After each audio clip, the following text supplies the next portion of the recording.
Yo, what's up mga kastrong? Luto tayo, pakbet sa fried chicken. Bawang, sibuyas, kamatis, siyempre ang all-in-one Maggi Magic Sarap na gawa ng Maggi. Gigisa lang tayo ng bawang.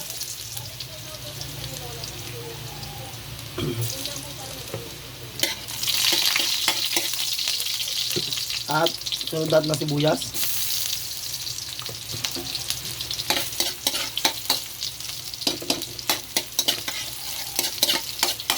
Pagka medyo luto na, lagyan na natin ng ating kamatis.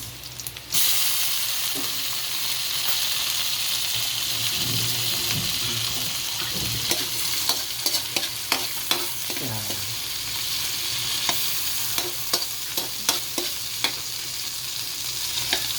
Yan, mga kastrong.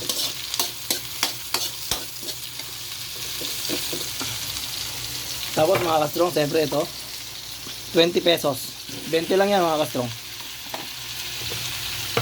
At siyempre ang all-in-one Maggi Magic Sarap na gawa ng Maggi. Yan ang ating ititimpla dyan. At meron tayong natirang maliliit na hipon. Ito yung ginamit natin nung nakaraan. Nagluto tayo ng okoy. Pero hindi natin ito lalahatin mga kastrong. Sasawagan lang natin siya.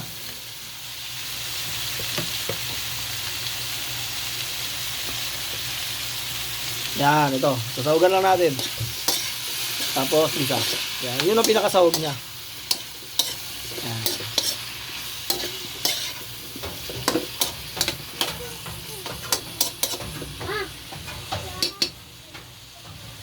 Itong matitira, pwede ba natin ito i-okoy? Baka sa susunod na araw, i-okoy natin. Dagdagan natin ng konti. Yan. Tapos, siyempre, ang ating pamintang powder, mga kastrong. Pamintang powder. Yan. At tubigan lang natin ng konti para mapalambot natin ang ating gulay. Yan. Yan mga kastrong. Lutuin lang natin yung gulay mga kastrong. Tapos adjust natin yung timpla. Mamaya balikan natin yung mga kastrong. Halo-halong gulay na may maliliit na hipon. Pwede na pang ulam yan mga kastrong. Masustansya na yan. Balikan natin mamaya pagluto na yung gulay. Mga kastrong, ito na siya. Luto na mga kastrong. Malambot na rin yung gulay. Oh. Yung kalabasa niya, okay na. Malambot na yan. Luto na yan mga kastrong.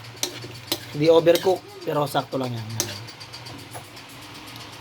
Patayin na natin mga kastrong ang ating ulam. Lagay natin dito.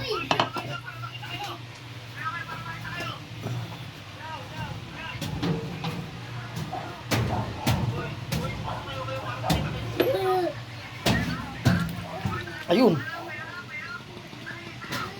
Okay, tapos mga kastrong, magsasalang tayo ng mantika. Hugasan natin yan. Salang tayo mantika para prituhin natin tong ating manok. Mga kastrong, ayan na. Mainit na yung mantika. Nagre-repack kasi tayo ng mantika, paninda. Salang na natin to mga kastrong.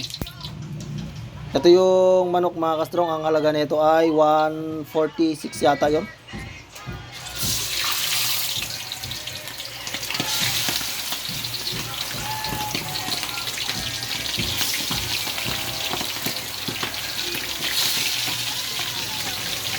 Salang lang natin yan mga kastrong. Piprituhin lang yan. Easy lang ang prito.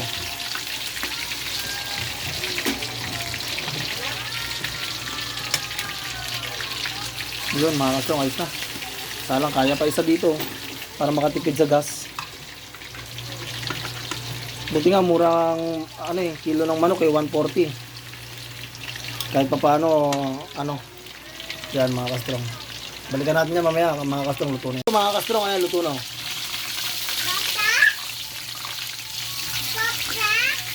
Ahulin na natin dahil luto na yan.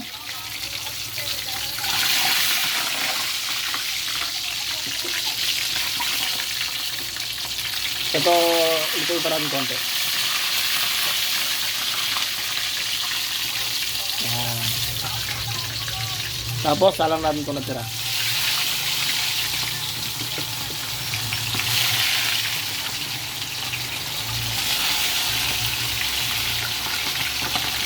Lutuin lang natin yung mga kastrong. Tapos ayan na ang ating ulam. May gulay tayong pakbet na may maliliit na hipon at mayroon tayong pritong manok. At pagdating ng mga bata galing eskwelahan, papakainin na natin. At siyempre, huwag niyo ako kalimutan i-follow Mark Anthony po. Share nyo rin tong video ko. Maraming salamat sa inyo lahat. Bye.